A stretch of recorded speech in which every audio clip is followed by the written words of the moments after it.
ফলসের মধ্যে আমরা কিছু টিপস ফলো করতে পারি বা কিছু ওয়ার্ড ফলো করতে পারি, যে ওয়ার্ডগুলো ফলো করলে আমরা সহজে বুঝতে পারবো যে এটা ট্রু হবে নাকি ফলস হবে নাকি নট গিভেন হবে বা ট্রু ফলস হবে। কিন্তু আমরা এই কিছু ওয়ার্ডগুলোতে কিছু আমরা কনফিউজ হয়ে যাই যে আসলে এটা দিয়ে কী বোঝাচ্ছে, এটা কি সেম বোঝাচ্ছে নাকি হচ্ছে লাইক বিপরীত কিছু বোঝাচ্ছে, এরকম কোনো কিছু। যেমন প্রথমে এখন কিছু ওয়ার্ড আমি লিখছি, এখানে নোট করছি, যেগুলো হচ্ছে ভেরি কমন। আপনারা হচ্ছে মোটামুটি এগুলো হচ্ছে এই ওয়ার্ডগুলো আপনারা কেমব্রিজে পাবেন। এই ওয়ার্ডগুলো দিয়ে হচ্ছে মূলত আপনার একটা মিনিংটা বোঝায় যে পজিটিভ স্টেটমেন্ট, নেগেটিভ স্টেটমেন্ট, মানে ট্রু স্টেটমেন্ট, ফলস স্টেটমেন্ট, এই বিষয়গুলো মূলত হচ্ছে এই ওয়ার্ডগুলো দ্বারা বোঝানো হয়ে থাকে। যেমন ফার্দার যদি থাকে, সাপোজ আপনি হচ্ছে কোশ্চেনে ফার্দার পাইছেন, আপনি যদি মোর পান আপনার প্যাসেজের মধ্যে, তাহলে হচ্ছে এটা সেম স্টেটমেন্ট। দ্যাট মিনস প্যাসেজে যা বলতেছে, কোশ্চেনে আপনি যা পাচ্ছেন দুটোই সেম, তখন এটা ট্রু হবে। সো মোর অ্যান্ড ফার্দার পাইলেই ডিরেক্টলি আরও কোনো কিছু তাকানো লাগবে না, আপনি ডিরেক্টলি ট্রু দিয়ে দেন।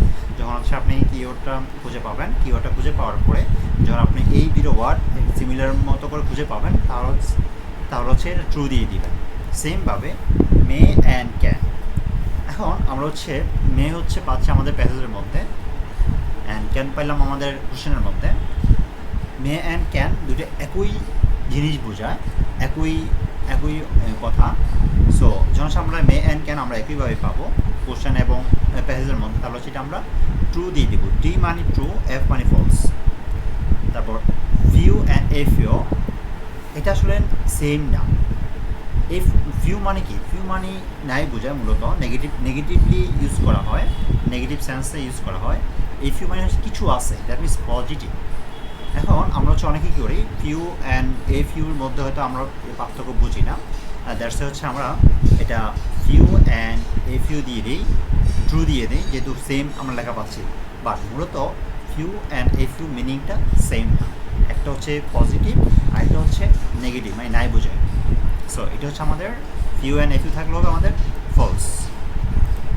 অল অ্যান্ড মোস্ট, যদিও হচ্ছে কথাটা শুনতে একই মনে হয়, অল মানে কি? অল মানে সব কিছু, এভরিথিং। মোস্ট মানে কি? সব কিছু না। এই ট্র্যাপে আপনারা অনেকে পড়বেন, বিশেষ করে মোস্ট অ্যান্ড অল এই দুটোই বেশি আসে, বা হচ্ছে আমরা অনেকবার দেখছি, বিশেষ করে ক্যামব্রিজের বইগুলোর মধ্যে। আপনার হচ্ছে এটা ফলো করলে আপনারা দেখতে পারবেন যে অল অ্যান্ড মোস্ট টাইপের কোশ্চেন আমরা অনেকগুলো পাইছি, বা মোটামুটি কয়েকটা আছে।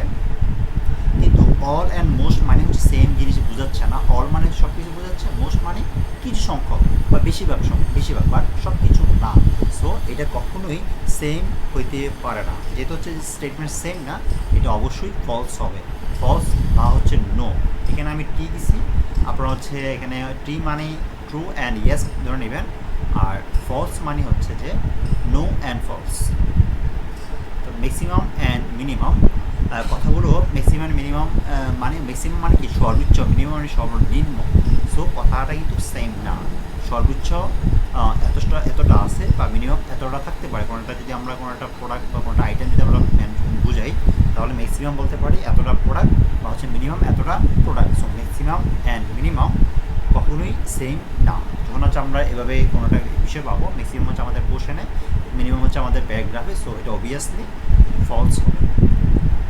ম্যাক্সিমাম অ্যান্ড মোস্ট, ম্যাক্সিমাম মানে হচ্ছে যে সর্বোচ্চ, বাট একটা সর্বোচ্চ বোঝাচ্ছে, বাট নির্দিষ্ট করে বোঝাচ্ছে না।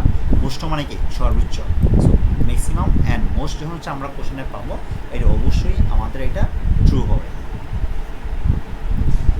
লোয়েস্ট অ্যান্ড হায়েস্ট, লোয়েস্ট মানে কি? একেবারে সর্বনিম্ন, লোয়েস্ট সর্বনিম্ন, আর হায়েস্ট মানে কি? সর্বোচ্চ। সো এই দুটো অর্থ কিন্তু সেম না। সো যখন হচ্ছে আমরা এভাবে পাবো, এটা অবশ্যই এটা আমাদের ফলস বা হচ্ছে নো হবে। সো লিটল, এটাও সেম জিনিস, একটা দিয়ে হচ্ছে নেগেটিভ বোঝাচ্ছে, আরেকটা মানে হচ্ছে সামান্য কিছু আছে পজিটিভ বোঝাচ্ছে। সো যখন হচ্ছে আমাদের লিটল অ্যান্ড লিটল আমরা পাবো প্যাসেজের মধ্যে আর প্যারাগ্রাফের মধ্যে, তাহলে হচ্ছে এটা অবশ্যই এটা ফলস হবে, এটা কখনোই নো হবে না। বিকজ এই দুইটার মিনিং মানে হচ্ছে যে একটা হচ্ছে পজিটিভ আর একটা হচ্ছে নেগেটিভ। যেহেতু পজিটিভ নেগেটিভ বোঝাচ্ছে, সেক্ষেত্রে হচ্ছে আমার স্টেটমেন্ট হবে ফলস, রং। সো আমরা স্টেটমেন্ট কী জানি? যদি হচ্ছে আমাদের স্টেটমেন্ট এগ্রি করে, তাহলে হচ্ছে ইয়েস বা ট্রু। যদি স্টেটমেন্ট এগ্রি না করে, তাহলে হচ্ছে কি ফলস বা no. So grown and enlarged এটা সেম মিনিং বোঝাচ্ছে, সো এটা হচ্ছে আমাদের ট্রু হবে। তারপর সেম অ্যান্ড অলমোস্ট, সেম মানে কি, সেম মানে হচ্ছে একই, অলমোস্ট মানে কি প্রায়, সো এটা কখনোই সেম হইতে পারে না, সো এটা হচ্ছে আমাদের ফলস হবে। আমরা হচ্ছে অনেকে এই ভুলটা করে থাকি যে সেম বা অলমোস্ট থাকলে বলে মনে করি যে এটা সেম মানে অলমোস্ট কাছাকাছি, বাট এটা আসলে সেম মানে কি সম্পূর্ণ এক। সেম মানে এখানে কোনো কন্ডিশন নাই, শর্ত নাই, এটা আংশিক সত্য বা হচ্ছে আংশিক মিথ্যা এরকম কোনো কিছু। সো এখানে কোনো কন্ডিশন নাই বা কোনো কিছুই নাই, এখানে স্ট্রেট ফরওয়ার্ড যে সেম, সেম মানে কি একই, একই মানে কি হুবাহু হওয়া লাগবে 100 to 100, বাট অলমোস্ট মানে কি, অলমোস্ট মানে প্রায়, that means not same. So এটা কিন্তু 100% না। সো যখন হচ্ছে আমরা কোশ্চেনে অ্যান্ড প্যাসেজের মধ্যে এই টাইপের ওয়ার্ডগুলো দেখবো, একটা দেখবো সেম আর একটা হচ্ছে অলমোস্ট, সো এটা কখনোই ট্রু হবে না, এখানে হচ্ছে ফলস হবে। তারপর মিনিমাম, মিনিমাম মানে হচ্ছে সর্বনিম্ন, লোয়েস্ট মানে হচ্ছে সর্বনিম্ন, বাট এখন যদি আমরা এই টাইপের ওয়ার্ডগুলো দেখি, হ্যাঁ তাহলে হচ্ছে আমরা দিতে পারি ট্রু বা ইয়েস। এই হচ্ছে কিছু কমন ওয়ার্ডস যেগুলো হচ্ছে আপনারা ট্রু ফলস নট গিভেনে পাবেন বা ইয়েস নো নট গিভেনে পাবেন, এগুলো অনেক কমন ওয়ার্ড। যখন হচ্ছে আপনারা প্র্যাকটিস করতে যাবেন, যখন হচ্ছে আপনারা কেমব্রিজ পড়বেন, তখন আসলে এই ওয়ার্ডগুলো আপনারা পাবেন, বা যারা হচ্ছে অলরেডি এই ওয়ার্ডগুলো মানে কেমব্রিজ সলিউশন সলভ করছেন তারা হচ্ছে অলরেডি এই ওয়ার্ডগুলো আপনারা পাইছেন। সো এই ওয়ার্ডগুলোতে হচ্ছে আমরা অনেকেই কনফিউজ করে যাই, সো আপনাদের কনফিউজ ক্লিয়ার করার জন্য আসলে আমি এটা এখানে শেয়ার করতেছি, বিকজ আমাদের এই বিষয়গুলো কিন্তু সেম না, বা এই ওয়ার্ডগুলোর মিনিংটা কী বোঝাচ্ছে, যেগুলো সেম এগুলো হচ্ছে ট্রু, যেগুলো সেম না সেগুলো হচ্ছে ফলস। তারপর হচ্ছে যে most than, lowest, only, highest, more, comparative and superlative যে ডিগ্রিগুলো থাকে, এই ডিগ্রিগুলো থাকলে ম্যাক্সিমাম সময় হচ্ছে নট গিভেন হয়। এটা যে অলওয়েজ হয় এরকম না, তবে আপনার যদি হাতে সময় কম থাকে, আপনি যদি কোনো কম্পারেটিভ বা সুপারলেটিভ ডিগ্রি দেখেন তাহলে হচ্ছে বা মোস্ট দেখেন, তাহলে আপনি এটা নট গিভেন দিয়ে দেন, 90% এই অ্যান্সারটা হয়ে যাবে, বিকজ কেমব্রিজ এভাবেই হচ্ছে ওদের বইগুলো সাজাইছে। বাট এটা 100% ট্রু না যে সবসময় যে নট গিভেন হবে, বাট 90% শিওর যে এটা নট গিভেন হবে। যদি আপনি 10টা থাকে তাহলে আপনি 9টা মানে 9টা হবে। সো আপনি এই টিপসটা ফলো করে আপনি অ্যান্সার করতেই পারেন যখন হচ্ছে আপনার হাতেই সময় থাকবে না।